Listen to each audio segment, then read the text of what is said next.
So welcome guys, again नई video आ गई है आप लिए। ठीक है, तो इसमें हम जो करने वाले हैं वो टोटल फॉर्मूले बेस बातें करेंगे। ठीक है, नॉर्मली क्या होता है, टीचर्स करते हैं भाई डायरेक्ट फॉर्मूले लिख लिए और इन्हें रट लो। लेकिन कभी भी ऐसा नहीं होता एग्जाम में, फॉर्मूले आपके डायरेक्ट नहीं आते, डायरेक्ट न्यूमेरिकल फॉर्मूले बेस नहीं आते आपके, इनडायरेक्ट फॉर्म में आते हैं। ठीक है, तो पहला यानी कि इलेक्ट्रिक पावर, इसके बारे में बात कर लेते हैं। तो जब भी करंट फ्लो करता है किसी कंडक्टर से, ठीक है, जब भी करंट फ्लो करता है किसी कंडक्टर से तो इलेक्ट्रिकल एनर्जी यूज होती है, इसका मतलब। ठीक, तो हम बोल सकते हैं when electric current flow through a conductor, जब भी इलेक्ट्रिक करंट फ्लो करता है किसी कंडक्टर से तो हम बोल सकते हैं इलेक्ट्रिक एनर्जी। ठीक है, जो इलेक्ट्रिक एनर्जी है वो क्या हो गई, यूज्ड। तो इलेक्ट्रिक एनर्जी इज यूज। और हम कह सकते हैं जो इलेक्ट्रिक करंट है, that electric current does some work. तो इलेक्ट्रिक करंट ने कुछ काम करा। ठीक है भाई, कैसे हमें पता है भाई, जब भी करंट फ्लो होता है वो किसकी वजह से होता है, इलेक्ट्रॉन की वजह से होता है। ठीक है, इलेक्ट्रॉन मूव करते हैं, पॉजिटिव से टकराते हैं तो फिर वो आगे बढ़ते हैं। तो कंटिन्यूसली यानी कि मूव करता रहे आपका करंट, तो बीच में दो पोटेंशियल डिफरेंस होना चाहिए तभी करंट फ्लो करता है। दो पॉइंट के बीच में पोटेंशियल डिफरेंस होना बहुत जरूरी है, वरना करंट फ्लो नहीं करेगा। ठीक है, और हमें पता है पावर क्या होता है, दैट पावर होती है रेट ऑफ डूइंग वर्क। तो इलेक्ट्रिक पावर हो जाएगी आपकी, दैट इज इलेक्ट्रिक पावर हो जाएगी आपकी वर्क डन। ठीक, पूरे लिख लेते हैं, that work done upon time taken. कितना वर्क डन हो रहा है, कितना टाइम, तो यानी कि पावर हो गई आपकी क्या, वर्क अपॉन टाइम, और इसकी यूनिट होती है सीधा सीधा वॉट। ठीक है, वॉट एग्जाम में पूछ लेते हैं भाई, 1 वॉट क्या हुआ, तो 1 वॉट को हम लिखते हैं भाई 1 जूल ऑफ इलेक्ट्रिकल एनर्जी। ठीक है, या 1 जूल ऑफ वर्क जब किया जाता है इलेक्ट्रिकल एनर्जी के द्वारा। ठीक है, when 1 joule of work is done by electric current for 1 second. ठीक है, जब 1 सेकेंड के लिए 1 जूल का वर्क क्या होता है आपका इलेक्ट्रिक करंट, तो उसको हम बोलते हैं 1 वॉट। तो ये हो गया पावर का formula, that is W upon T। ठीक है, अब हम बात कर रहे थे भाई करंट क्या है, आपका वर्क कर रहा है। करंट कैसे वर्क कर रहा है, हमने डिस्कस किया था भाई, एक चार्ज होता है, पॉजिटिव चार्ज दिया, उसकी कुछ रेंज होगी, हम टेस्ट चार्ज लेके आएंगे ए पॉइंट से बी पॉइंट पे, तो इनका क्या पोटेंशियल भी डिफरेंस होगा, VA VB, VP minus VA क्या था, वर्क अपॉन चार्ज। जो हमने नहीं देखा है ये, ठीक है, डिस्क्रिप्शन में लिंक दे रखा है, वहां पे क्लिक करो और इस वीडियो को भी क्लियर कर लो कंसेप्ट कि किस तरीके से हम बोल रहे हैं पोटेंशियल डिफरेंस है, कैसे ये VB माइनस VA आया आपका। ठीक है, इस सब के बारे में। तो यानी कि वर्क कर रहा है आपका, तो क्या था आपका पोटेंशियल, तो जो था वो था वर्क अपॉन चार्ज। इसको इधर भेज लेंगे तो वर्क हो जाएगा पोटेंशियल इंटू क्यू। और हमें पता है भाई करंट क्या होता है, रेट ऑफ फ्लोइंग चार्ज। ठीक है, तो जो करंट होता है वो होता है rate of flow of charge. तो टी को इधर भेजेंगे तो क्यू कितना आ गया, IT। इसको हम यहां पुट कर लेंगे तो वर्क कितना आ जाएगा, V इंटू आई इंटू टी। और हमें पता है ओम्स लॉ से, ठीक है, चलो V, तो ठीक है, V इंटू आई इंटू टी ये हो गया। चलो ठीक है, ये पुट कर लेते हैं वर्क की वैल्यू यहाँ पे पावर पे, तो पावर के उसमें पुट कर लेते हैं, ये होगी V इंटू आई इंटू टी अपॉन टी, तो टी से टी कैंसिल, तो पावर का एक और फॉर्मूला आ गया क्या, V इंटू आई। ये भी एक और फॉर्मूला आ गया पावर का। ठीक है, एक फॉर्मूला और जनरेट हो गया। अच्छा, और बात करें भाई, ओम्स लॉ भी हमने पढ़ा है। ओम्स लॉ में क्या था, V is equal to I R, तो V is equal to I R था, यानी कि फ्रॉम ओम्स लॉ। तो ओम्स लॉ में आपने पढ़ा हुआ है that V is equal to I R, तो भाई V की जगह पुट कर लेते हैं वैल्यू, तो पावर क्या हो जाएगा, V इजिकल टू भाई एक आई ये है, एक आई ये है भाई। ठीक है, अच्छा नहीं, तो ठीक है, ये हो गया V इजिकल, तो ठीक है, ये था ना, हाँ formula V is equal to I, P is equal to VI था, तो एक आई ये है, एक आई ये है, तो क्या हो गया I स्क्वायर R। तो पावर का क्या हो गया, एक और फॉर्मूला हो गया। और हमें ओम्स लॉ से ये भी पता है भाई, करंट क्या हो जाएगा, V अपॉन R, तो करंट की वैल्यू यहां पुट कर लेते हैं, यानी कि P इजिकल टू क्या हो जाएगा, V square upon R square into R, R से आर कैंसर, तो क्या हो गया वी स्क्वायर बाय आर। तो ये भी क्या है, एक और फॉर्मूला हो गया। तो पावर के सारे फॉर्मूले हो गए, तो इनमें किसी भी फॉर्मूले बेस में आ सकता है न्यूमेरिकल। तो यानी कि ध्यान रखना है, केवल यही नहीं कि भाई पावर क्या हो गई, वर्क अपॉन टाइम, इस पे नहीं, इन सब पे न्यूमेरिकल आता है आपका। ठीक है, ये सब हो गया आपका। अच्छा नेक्स्ट आते हैं भाई, पावर के बारे में बात कर रहे हैं, हमने इतने फॉर्मूले इसके जनरेट कर दिए, तो पावर एक्चुअल में यानी कि इलेक्ट्रिकल सेंस में क्या है। ठीक है, पावर इलेक्ट्रिकल सेंस में क्या है, हम बोलते हैं भाई 100 वाट का बल्ब है, ठीक है, 100 वाट का बल्ब है, या किसी अप्लायंस की पावर रेटिंग दे रखी है 1000 2000 वाट, तो उसका मतलब क्या है, जो पावर है नहीं, ठीक है, हम बोलेंगे इलेक्ट्रिक पावर, जो आपकी इलेक्ट्रिक पावर होती है, ठीक है, इलेक्ट्रिक पावर जो है आपकी, वो होगी आपकी rate at which electrical energy consume, किस रेट से आपकी इलेक्ट्रिकल एनर्जी कंज्यूम हो रही है आपकी, ठीक है, वो आपकी इलेक्ट्रिक पावर होती है। अच्छा अब हमारे पास वो भी आती है भाई पावर वोल्टेज रेटिंग, ठीक है, हमारे पास ये भी तो है पावर वोल्टेज रेटिंग, ठीक है। अब कोई भी इलेक्ट्रिकल अप्लायंस लेके आओगे तो उसमें इनकी रेटिंग लिखी हुई होती है। जैसे मैं बल्ब लेके आया, ठीक है, मैं 100 वाट का बल्ब लेके आया, तो उसमें वोल्टेज क्या होती है 220 वोल्ट, ये तो सब में नॉर्मली कॉमन ही होती है, ठीक है, किसी किसी में वेरी करेगी, तो ठीक है।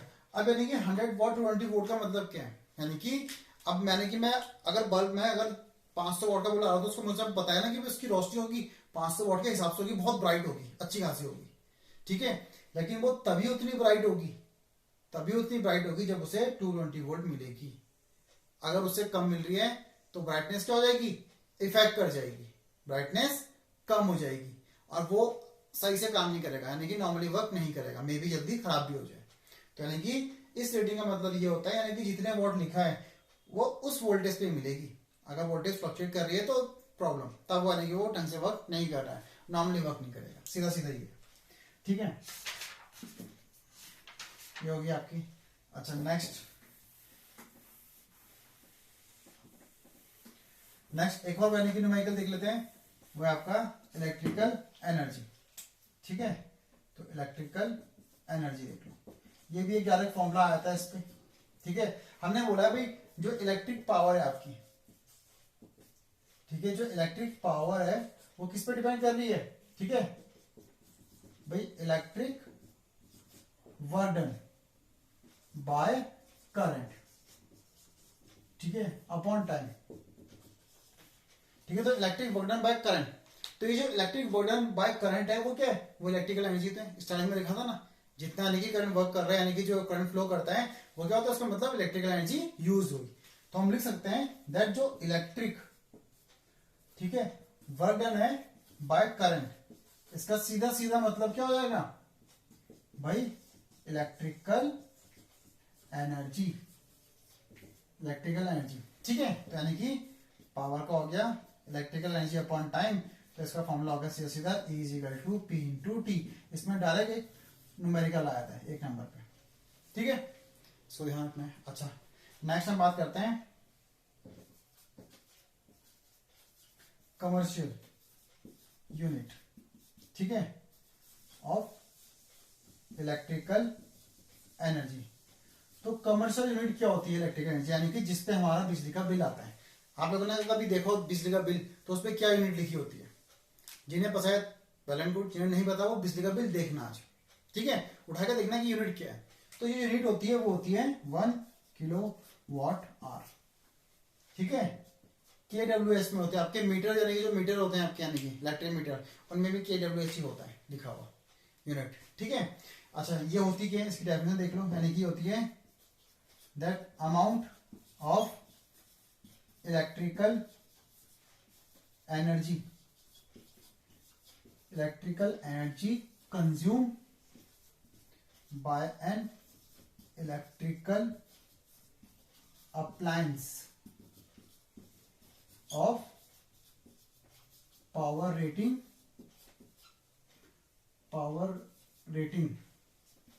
या तो हम लिखेंगे भाई 1000 वाट या 1 kilo watt, used for 1 hour.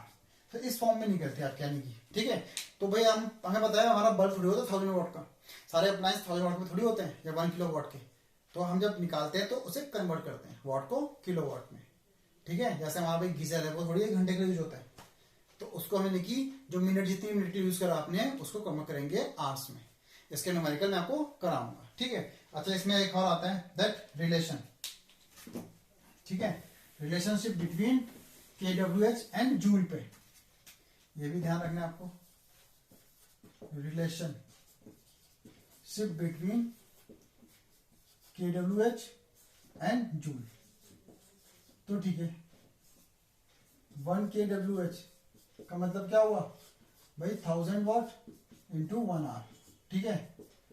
तो 1000 वाट और आर को हम चेंज करेंगे सेकंड में, तो क्या हो गया 60 इंटू 60, ठीक है। तो कितना होगा 6 6 जा तो हो गया 36, कितने जीरो है 5, तो 10 की पावर 5। अच्छा अगर मैं बोलूं इसका डेसिमल का है 36 का, फॉर एग्जांपल आपको बोला जाए 2.4 प्लस 5 को ऐड करो, तो हम क्या करते हैं डेसिमल के नीचे डेसिमल, तो इस 5 का डेसिमल कहाँ होता है लास्ट में, यानी कि यहाँ, तभी तो हम करते हैं भाई 5.0 ऐड, है ना। वैसे ही इसका डेसिमल कहाँ है यहाँ पे, इस डेसिमल को मैं एक आगे जाऊंगा तो एक जीरो बढ़ जाएगा, यानी कि 3.6 10 की पावर यहाँ पे एक जीरो बढ़ जाएगा, ये हो गया जूल, यानी कि जो 1 किलोवाट आवर है वो इतने जूल के बराबर होता है। तो ये भी एक आपका रिलेशन है, ठीक है। होप सो इतना क्लियर हो अच्छे से, कोई डाउट की बात नहीं है। बिजली का बिल कैसे निकालते हैं ये मैं आपको बताऊंगा, ठीक है। नेक्स्ट है हमारा हीटिंग इफेक्ट, ठीक है। नेक्स्ट हमारा heating effect of current, that is heating effect of current. तो हमारे अप्लायंस क्यों गर्म होते हैं, क्या रीजन है, ये सब हम वीडियो में कर चुके हैं। जिन्हें डाउट है डिस्क्रिप्शन वाले लिंक में जाकर क्लिक करें और वीडियोस देख लें, ठीक है। वहां से क्लियर हो जाएगा कि हीट कैसे होती है। भाई जब बल्ब हमारा हम ऑन करते हैं थोड़ा तो काम क्या है भाई रोशनी देना, लेकिन जब उसे छुएंगे तो वो क्या हल्का सा गर्म हो जाता है। फैन का काम है घूमना, उसको आप थोड़ा यूज करने के बाद टच करोगे तो वो हीट अप हो चुका होगा, है ना। तो यानी कि वो हीट होता है क्यों है, जब भी करंट फ्लो करता है तो हीट प्रोड्यूस होती है आपकी, ठीक है। जैसे हम डिस्कस कर चुके हैं इसलिए ज्यादा डिस्कस नहीं करेंगे। तो यानी कि जब भी हमारा करंट फ्लो करता है तो पोटेंशियल डिफरेंस के बीच में फ्लो करता है। अगेन करंट को फ्लो करने के लिए पोटेंशियल डिफरेंस होना बहुत जरूरी है, ठीक है। ये सब हम कर चुके हैं, तो इसको आप देख लें डिस्क्रिप्शन में लिंक जाके वहां पे ऐड कर देख सकते हैं दोबारा से, और पुरानी वीडियोस को, तो वहां पे क्लियर हो जाएगा। तो इसलिए वीडियोस रेगुलर देखते रहो सीरीज वाइज, तब कोई डाउट नहीं आएगा, ठीक। तो अच्छा ठीक है, हम बात करते हैं हीटिंग इफेक्ट। तो जब करंट फ्लो करता है दो पोटेंशियल डिफरेंस के बीच में, तो हमें पता है पोटेंशियल क्या होता है वर्क अपॉन चार्ज। इसको यहां भेजेंगे तो क्या हो जाएगा work is equal to V into Q. Again हमें पता है करंट क्या होता है rate of flowing of charge, तो क्यू अपॉन टी, ये हम पहले डिस्कस कर चुके हैं। तो Q is equal to I T, इसको यहां पुट कर देंगे तो क्या हो गया work is equal to V into I T, ठीक है। और हमें पता है फ्रॉम क्या ओम्स लॉ, ओम्स लॉ से पता है भाई v is equal to I R, ठीक है।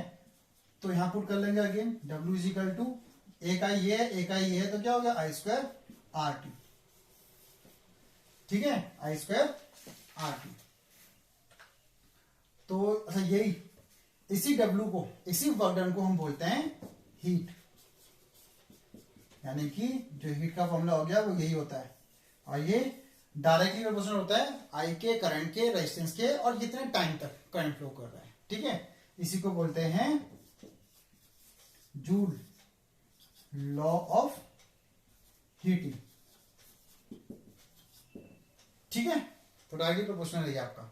तो यानी कि हीट प्रोड्यूस कहां होती है, कहां जरूरत पड़ती है, हमें क्यों पड़ती है, geyser, electric iron, electric press, ठीक है, इलेक्ट्रिक केटल, ठीक है, ये सब आपके यानी क्या है हीटिंग पे वर्क करते हैं। और कौन सी वायर यूज की जाती है नाइक्रोम वायर, अगेन इसके पे क्यों यूज की जाती है इसको भी हम डिस्कस कर चुके हैं, ठीक है। और एप्लीकेशन देख लें भाई हीटिंग की हमें कहां जरूरत पड़ती है। देखो हमारे पास पहले जो बल्ब होता था टंक्शन वाला जो अब आउटग्रेड हो गया, क्योंकि वो ज्यादा हीट प्रोड्यूस करता था, इलेक्ट्रिकल एनर्जी को ज्यादा वेस्ट करता था, वो एनर्जी एफिशिएंट नहीं था। तो क्या था उसमें ऐसा होता था कुछ, ठीक है। ड्राइंग उतनी अच्छी नहीं है, ठीक है, फिर भी देख लो। तो इस तरीके से ये टंक्शन वायर होती थी हमारी, ठीक है। ये इसका जो मेल्टिंग पॉइंट होता है वो लगभग इतना होता है, इतने सेंटीग्रेड तक, यानी कि टेम्परेचर झेल सकती है। और इसकी प्रॉपर्टी होती है टंक्शन की क्या, कि जब इसका टेम्परेचर, जब करंट पास होता है तो बहुत ज्यादा हीट प्रोड्यूस करता है, बहुत ज्यादा, ठीक है। यानी कि 2500 डिग्री सेंटीग्रेड तक जब यानी कि टेम्परेचर पहुंचता है तो यानी कि ये हीट प्रोड्यूस करता है बहुत ज्यादा रोशनी की फॉर्म में, ठीक है। हालांकि बहुत ज्यादा करंट वेस्ट करता है। अब हम ये यूज करते हैं, ठीक है। अगेन जो इसका यानी कि रेट ऑफ एवपोरेशन होता है वो भी बहुत ज्यादा, ठीक है। इसके अंदर अगर एयर हो तो इतनी हीट के साथ यानी कि ऑक्सीजन मिलेगी तो ये क्या बर्न करना स्टार्ट कर देगा। तो इसके अंदर क्या रखी जाती है, इसके अंदर रखी जाती है गैस, कौन सी, दैट इज आर्गन, या हम रखते हैं नाइट्रोजन, ठीक है, या इन दोनों का मिक्सचर, ठीक है। इनको मिक्स फॉर्म में भी रख लेते हैं, ये रिएक्ट नहीं करते, ठीक है। अब ये अपडेट हो गया, अब तुम्हारा एलईडी बल्ब आ गया जो कि एनर्जी एफिशिएंट है, ठीक है। अच्छा, और हीटिंग की बात करें तो हीटिंग हमारा यूज होता है एक और जगह पे, दैट इज फ्यूज पे भी, इलेक्ट्रिकल अप्लायंस को सेव करने के लिए। अगर आपने देखो तो पहले हमारे जो फ्यूज होते थे वो कुछ इस फॉर्म में आते थे आपके, ठीक है। क्या पता कईयों ने देखा यहाँ पे वायर होती थी आपकी, तो जब भी यानी कि ओवरफ्लो होता था तो यहाँ से सर्किट ब्रेक हो जाता था, तो सर्किट ब्रेक तो आगे करंट पहुंचेगा नहीं, हमारे इलेक्ट्रिकल अप्लायंस सेफ, क्योंकि अगर उन तक यानी कि ज्यादा करंट पहुंच गया तो वो डैमेज हो सकते हैं, फिर रिपेयरिंग का खर्चा, है ना। अब वैसे ये भी आपके जो फ्यूज है ये वाले, ये आपके ओल्ड फैशन हो गए, आउटडेटेड। अब कौन से हो गए, अब हम यूज करते हैं MCB, that is miniature circuit breaker, ठीक है। अब हम इनको यूज करते हैं, मिनिएचर सर्किट ब्रेकर। तो ट्रिप आती है तो सीधा ओपन करा, ठीक है, तो कनेक्शन कंप्लीट और फिर फ्लो करना स्टार्ट करती है करंट। तो ये हीटिंग के कुछ इफेक्ट है, ठीक है। ये फ्यूज वायर रोकती है तो एकदम ब्रेक आती है ज्यादा करंट आने पे। होप्स आपको अच्छे से समझ आ गया हो। न्यूमेरिकल आगे की वीडियोस में करेंगे हम, ठीक है। पुरानी वीडियो किसी ने ना देखी हो तो डिस्क्रिप्शन में लिंक है, आप जरूर वहां पे क्लिक करिए और पुरानी वीडियो से और चीज क्लियर करिए। फॉर्मूले रटने नहीं है, कंसेप्ट समझना है, आपको ऑटोमेटिकली मार्क्स देने होंगे, न्यूमेरिकल भी इजिली सॉल्व कर लोगे, ठीक है। वीडियो पसंद आई तो लाइक करना है। Thank you.